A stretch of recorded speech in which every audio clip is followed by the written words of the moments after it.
Hey everybody, I'm here today to talk to you about the passive voice. The passive voice occurs generally when you take the object of an action and you make it the subject of a sentence. Most technical writing is done in the passive voice, such as scientific reports, legal documents, and official records. The passive voice is generally used to shift the focus of the sentence. Out of the two most common styles of writing, active and passive, it's pretty simple to go between the two. There are generally three outline steps we can follow. The first step being to take the object, generally the direct object, and make it into the subject of the sentence. The next is to add a form of be as an auxiliary to the past participle of the main verb. The last step is that the original agent becomes the object of the preposition of the word by. In most cases, however, there is not an original agent mentioned, so when you're changing from active to passive, you kind of fill in the blanks to create one. And a simple rundown, basically, of the different tenses, you have the past, present, and the future. Of course, we have simple, progressive, and perfect. So, as stated in the example, we can use assigned, the verb to assign, and the past participle of it, assigned.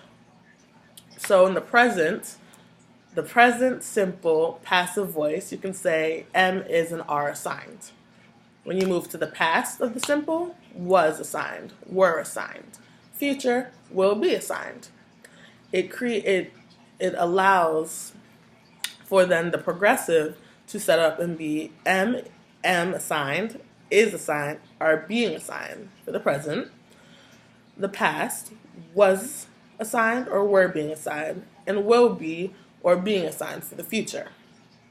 And of course, the perfect tense, perfect passive voice tense, has assigned, has been assigned, had been assigned for the past, and will have been assigned for the future.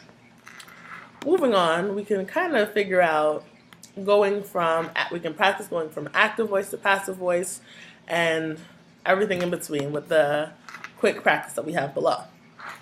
So, the first sentence. Transform the sentence from active to passive voice. My roommate wrote the lead article in today's Collegian. That sentence is, of course, an active voice. So to switch it around to make it passive, we would instead say, the lead article in today's Collegian was written by my roommate. Let's try another one. So, let's see. The county commissioners are proposing a new tax collection system this year. Active voice again. To make into passive voice, we would instead say, this year, a new tax collection system is being proposed by the county commissioner. So, let's try and practice quickly how to switch between passive to active voice. First sentence. This year's cheerleading squad was chosen by a committee last spring.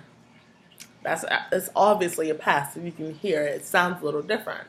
So to make into an active voice, we could instead say, the committee chose this year's cheerleading squad last spring. One more practice. The suspect is being kept in solitary confinement. Passive. So to make it into an active sentence, we would instead say, we are keeping the suspect in solitary confinement. That's it for today. Thanks for watching. Bye.